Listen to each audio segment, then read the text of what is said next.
Hey guys, welcome back. Today's video is going to be a makeup tutorial on a very smoky and dramatic emerald green cat's eye. That was a mouthful, but that is the look that we did today and I absolutely love it. It is very dramatic. You can tone it down on the lashes just a little bit, but you guys won't believe the kind of shadows that I used. They are affordable and so extremely pigmented. I love the way that this look turned out. If you are new to my channel, then welcome. I hope you are here to stay. Don't forget to like this video and subscribe to my channel. That way you are notified every single time I upload a video. And if you guys are interested in seeing how I got this look, then just keep watching. Alright guys, so I already primed my skin with the MAC Prep and Prime Skin Base. So now I am going to be mixing the MAC Strobe Cream in the shade Goldlite with Urban Decay's All Nighter Foundation. I have the shades 4.0 and 8.0, one for when I'm light, one for when I'm dark, and I can always mix the two shades whenever I'm somewhere in between. So I applied one pump of each on the back of my hand and I'm mixing them together. And then I'm also mixing in the MAC Strobe Cream to give it more of a luminous finish. So now I'm going to go in with my concealer and I'm using the Tarte Shape Tape Concealer in the shade Light Medium. So with this concealer, you really only need that little bit. I see people putting huge triangles underneath their eyes. I did that and instantly regretted it because this concealer goes a long way. So I first like to tap out the product underneath the eyes and then go in with a beauty blender or a beauty sponge and blend it out. You do have to work quickly with this product, so apply to one area of the face first.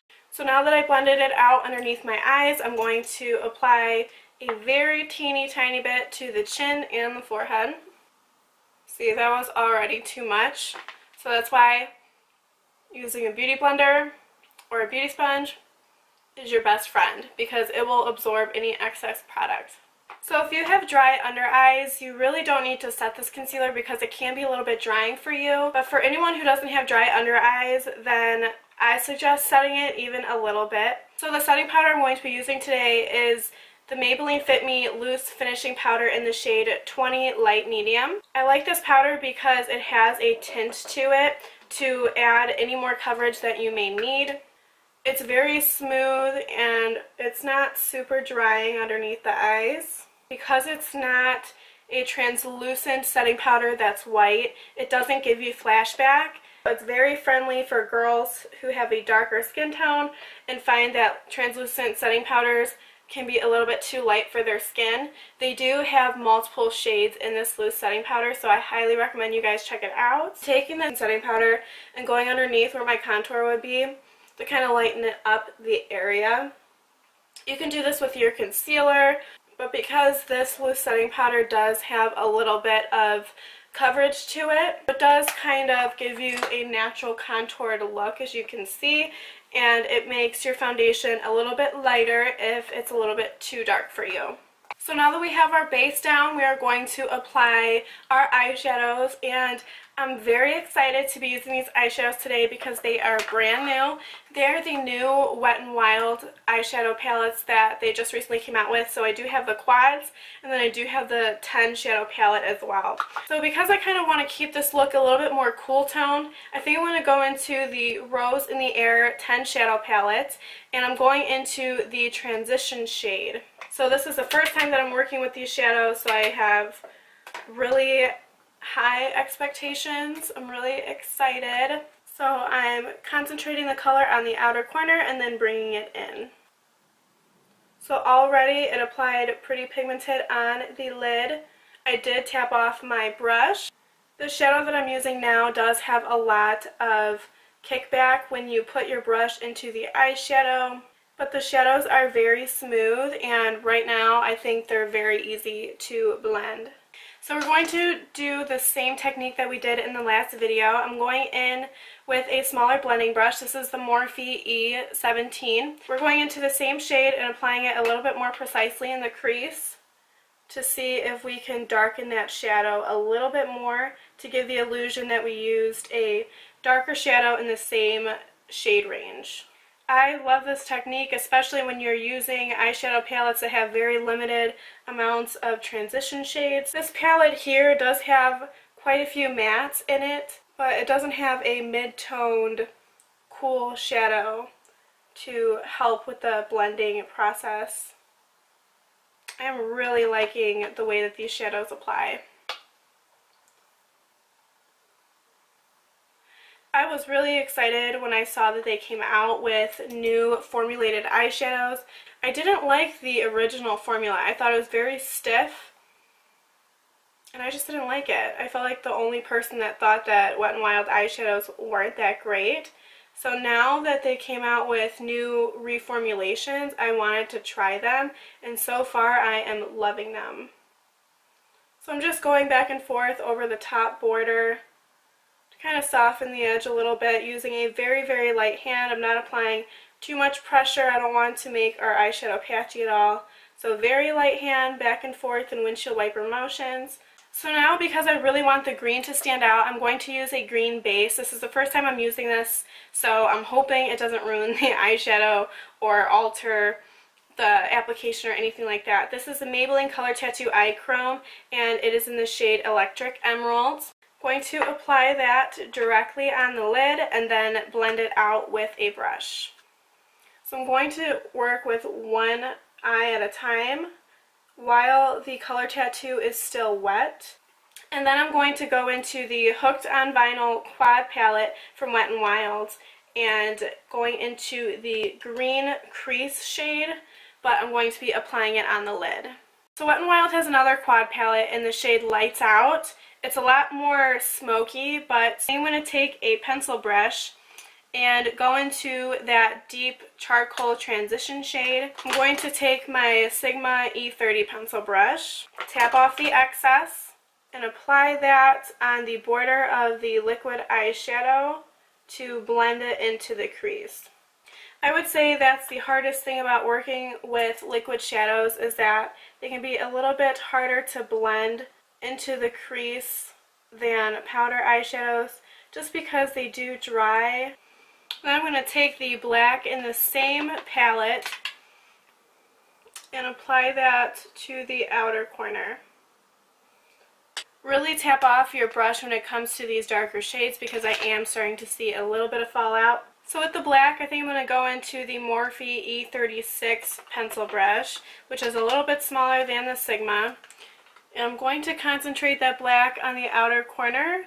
And I'm going to try and do a little bit more of a winged shape to this eye look to make it more like a cat smoky eye and not so round. So I'm actually going to try and follow my lower lash line. And right at the corner of my eye, I'm going to flick the brush up to wing out that shadow and give me a little bit more of a guide to creating that shape. And then once I winged it out far enough to your liking, I'm pretty much just taking it to my crease. I'm then going to bring it in and blend it with the rest of the shadows. I'm going to go back into my Morphe E17 and blend a little bit where that darker gray shadow is. With patience, these darker shadows do blend out. So because our upper lid is so smoked and blown out, we are going to try and balance that on the lower lash line as well. So wipe off any shadow that you had on your Sigma pencil brush on a tissue, and then we're going to go back into that transition shade from the Rose in the Air palette. And then follow the border of the shadow on the upper lash line as well to connect the two and bring the look together. You can definitely apply black liner to your lower waterline. This look would look great with that, but if you have smaller eyes, then I would say skip that step. Black eyeliner in the lower waterline is going to close off your eyes even more, and because we have such dark shadows on our eyes already, it could really make your eyes look shut and squinty. If you have larger eyes, you can definitely get away with it, but I think today I'm going to skip that step, If I feel like it needs it at the end, I will add it, but we are really going to smoke out this lower lash line. So after that, I'm going to go back into the Lights Out quad, and I'm going to go into the transition shade, the dark gray, with a flat definer brush. We're really going to work that into the lower lash line as close as we can. By applying that first shade, it's going to allow the two shades to blend together. And again, we're going to want to take that same shadow and the brush and bring that on the outer corner of where our upper lid eyeshadow ends. If we need to blend this out again with the previous pencil brush, then we will. Now I think I'm going to go into the Lights Out quad in the Brow Bone shade. It's a very frosty white, and I'm actually going to apply that to the inner corner. I think this frosty white shade on the brow bone would be a little bit too much, so you can either use the cream shade in the Rose in the Air 10 palette, or you can use the cream shade in the Hooked on Vinyl palette, the same one that we used, the emerald green. This one looks to have a little bit more of a satin finish, so I think I'm going to apply this one to the brow bone, the one in the quad palette. And that applied very pigmented as well. I'm telling you guys, I am loving these shadows. So I'm going to go back into the very first blending brush that we used, which is the Morphe E22, no additional product, and we're just going to blend that brow bone shade with the crease shade. Very lightly. There's really not much blending at all needed for this step, but it's just to make sure that there's no harsh line between the two colors. Alright guys, we're done with the eyeshadow. I'm going to apply my liner, my mascara, and my lashes all off camera, so I will see you in a second. Alright, so the liner that I used is the Maybelline Line Stiletto Liquid Eyeliner. This has been my go-to for something quick and easy. It never fails me, and the only downside to this liner is that it does have a very minimal glossy finish to it, but you really can't tell, especially with such a smoky look and applying false lashes. So I love this liquid eyeliner. This is what I applied, and I applied a very baby wing on top of the upper lash line. The mascara I used is the Maybelline Lash Sensational, and then the lashes that I used is the Koko lashes in the style Baby G. I did cut off quite a bit of the end to apply the lash more concentrated on the outer corner to really emphasize the cat-like effect to our smoky eye. So the highlighter I'm going to be using today is the MAC Extra Dimension Skin Finish in the shade Oh Darling. This originally was a limited edition product, and I'm so happy that they came out with this shade in their permanent line. I love this highlighter so much. And I'm applying it with the Sigma E40 blending brush.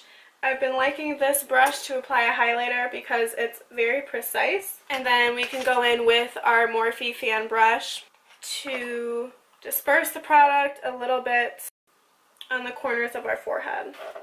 And then we're going to go in with our bronzer. It is the Physicians Formula Butter Bronzer. Because I self-tanned, I don't know if this is going to show up on my skin tone, but we will see. So I actually think I'm going to skip out on the contour today because I feel like that bronzer is so neutral that the way that we applied it, I can already see a chiseled out cheekbone. So I'm not going to go overboard with a contour shade. So now I'm going to go in with blush, and I am taking the Makeup Geek blush in the shade Rendezvous. It is a beautiful purpley pink blush. I really like the way that mauve-y pinks look with emerald green. So these blushes are very pigmented, so you really want to apply with a light hand. Bring it up to the temples a little bit. Rendezvous is a blush categorized for medium skin tones on the Makeup Geek website. Makeup Geek is really good with classifying what particular face products go with which skin tones in case you haven't tried any of them. I do have a Makeup Geek link down below if you guys would like to check out their products. And then, like always, go in with your powder brush and just blend those cheek products together.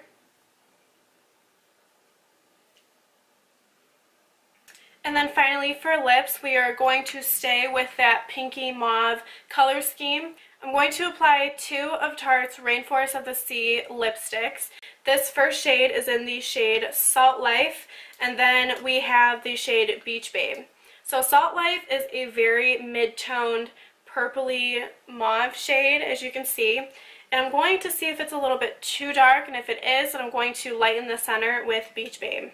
I do think this is really, really pretty with the green, but I do think I'm going to go in with Beach Babe and lighten the center just a little bit and create an ombre lip. Beach Babe is by far my favorite shade of this entire line. So as you can see, this created a very subtle lightening effect to the center of the lips. I'm just going to pat that out with my finger. But alright guys, this completes this look. I really hope you enjoyed it. Please tag me in any pictures if you guys do decide to recreate this look. I do link my Instagram down below. If you guys aren't already, then don't forget to subscribe before you leave and hit that bell button down below. That way you are notified for any time I post a video. I want to thank you all so much for watching, and I will see you all in my next video. Bye guys.